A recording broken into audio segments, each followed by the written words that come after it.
Baru lepas pakai tadi. Alhamdulillah tak ada lipas. Ya Allah bang, alhamdulillah. Cikgu Maira ucapkan syukur sangat kalau kereta abang tak ada lipas.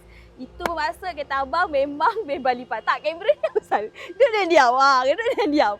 So, kalau kereta abang tak ada lipas lepas pakai Easy, maksudnya kereta abang bersih, abang pandai jaga kereta. Tapi masalahnya sekarang, dekat belakang Cikgu Maira ni ada satu kereta Saga.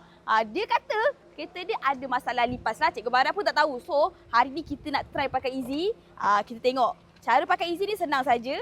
Korang just hidupkan enjin, hidupkan aircon full volume. Lepas tu korang buka kotak Easy ni. Buka kotak Easy ni. And then korang goncang.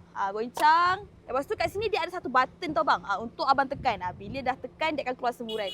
Abang letak tengah-tengah abang sini. Okay, abang tekan. Lepas tu tutup pintu, biarkan selama 10 hingga 15 minit. Lepas tu kita tengok ada hasil ke tak ada hasil. Ni dah ada lipas belum ni? Sabar, sekarang dah 15 minit. Okey, kita tengok ada hasil ke tak ada hasil. Kita tengok dalam dia. Ui. Bersih ya. Bersih lah. Tak ada lipas lah. Ini sama macam kes abang yang komen ni. Dia kata dia dah pakai tapi tak ada lipas. Okey, so korang kalau masalah macam ni, ini bukan masalah korang. Ini adalah salah satu kebaikan sebab korang pandai jaga kereta, korang pandai jaga dalaman kereta, tekan dekat beg guna kita. Kita ada letak harga promotion untuk Easy. Beli satu, 60. Beli dua, harga bawah RM70. Tapi kalau korang nak lagi jimat, better korang masuk dalam live Cikgu Maira. Cikgu Maira bagi coupon, bagi special price, bagi free shipping, bagi banyak lagi. So korang jangan lupa masuk live kita sekarang.